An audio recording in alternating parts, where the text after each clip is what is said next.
Election commission द्वारा जो है हिमाचल में इलेक्शंस की अनाउंसमेंट कर दी गई है और इलेक्शन की अनाउंसमेंट के साथ ही जो है पूरे प्रदेश में और शिमला ज़िले में जो है आदर्श आचार संहिता लागू हो गई है। तो इलेक्शन से रिलेटेड मैं कुछ आप लोगों को कुछ इम्पॉर्टेंट डिटेल्स बताना चाहूँगा और उसके बाद अगर आप लोगों के कोई प्रश्न होंगे तो उनका उत्तर भी हम ज़रूर देंगे।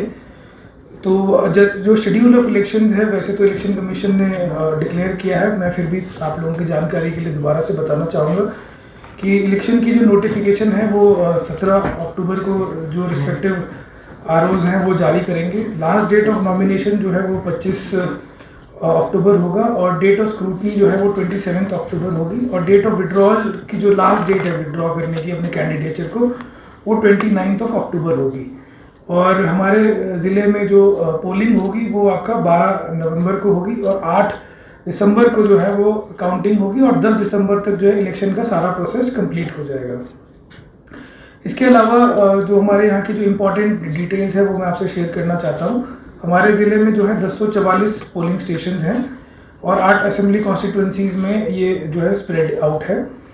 इसके अलावा अभी हमारे यहाँ पे जो है स्पेशल समरी रिवीजन हुआ था जो 10 अक्टूबर को कंप्लीट हुआ है और स्पेशल समरी रिवीजन के बाद हमारे ज़िले में 5,83,939 वोटर्स हैं, जिसमें कि आपका मेल है 2,98,171 और फीमेल है 2,85,778।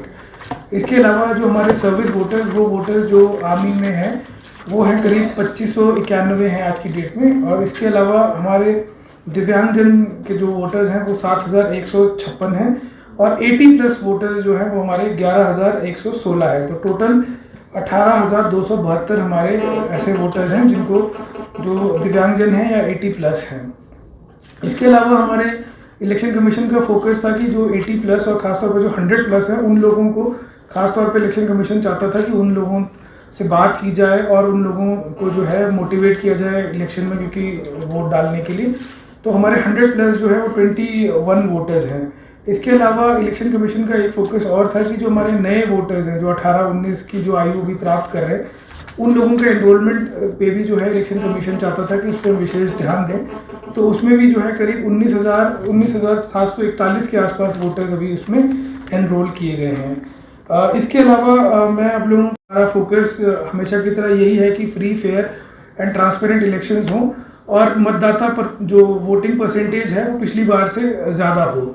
तो इसके लिए हमने जो है सभी हमारे जो अधिकारीगण हैं उनको डायरेक्शंस दिए हैं और जैसा कि कल से मॉडल कोड ऑफ कंडक्ट जैसे इम्प्लीमेंट हुआ है तो उसमें सरकारी संपत्तियों पे जो भी होर्डिंग्स वगैरह लगे थे किसी भी तरह के पॉलिटिकल नेचर के या गवर्नमेंट के अचीवमेंट्स के, तो उनको हटाने का काम जो है वो काफ़ी तेज़ी से चल रहा है और आज दोपहर की 3 बजे तक जो है गवर्नमेंट प्रीमाइसेस से हम लोग जो है किसी भी इस तरह के जो होर्डिंग्स हैं वो हटा लेंगे।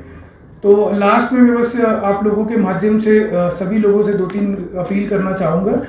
एक तो अभी भी जो लोग मतदाता के तौर पे एनरोल नहीं हुए हैं, मेरा उनसे रिक्वेस्ट है अगर आप 18 साल पूरी कर चुके हैं तो आप लोग ज़रूर एज अ वोटर एनरोल करें अपने आप को और जिन लोगों ने अपने आप को एनरोल किया है वो लोग जो है वोटिंग वाले दिन ज़रूर आगे आके वोटिंग करें। इसके अलावा एक अपील और करना चाहूँगा कि किसी भी तरह के प्रलोभन में ना आए और लोग जो है एकदम निष्पक्ष होकर वोटिंग करें, वोटिंग की प्रक्रिया में पार्टिसिपेट करें और जो लोकतंत्र को जो कामयाब करने का जो उत्सव हम मनाने जा रहे हैं तो उसमें जो है अपनी भागीदारी सुनिश्चित करें। तो मैं यही 2 अपील के साथ आप लोगों से रिक्वेस्ट करता हूं। अगर आप लोगों के कोई इस पे प्रश्न हो तो वो रीजंस क्या रहे हैं?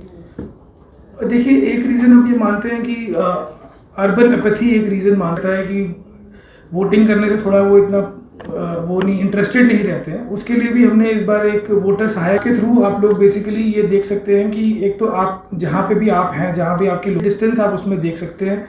कई बार ऐसा होता है हमें लगता है कि बहुत दूर होगा तो इसलिए जो है लोग वोटिंग आप लोग ये देख सकते हैं कि जो रियल टाइम बेसिस पे कि वो जो आपका पोलिंग स्टेशन है वहाँ पे कितने लोग, ऐसा भी लोगों को लगता है कि बहुत ज़्यादा लोग खड़े होंगे और हमारा बहुत टाइम जाएगा। तो ये दोनों इश्यूज़ जो है इसके थ्रू एड्रेस हो जाएंगे। काफ़ी सारे दफ्तर है तो उन सारी जगहों पे जो है हमने इनके जो HODs है वो वोटिंग करने के लिए जो वोटर छूट गए ये जो नॉमिनेशन के 7 दिन तक जो है ये कर सकते हैं।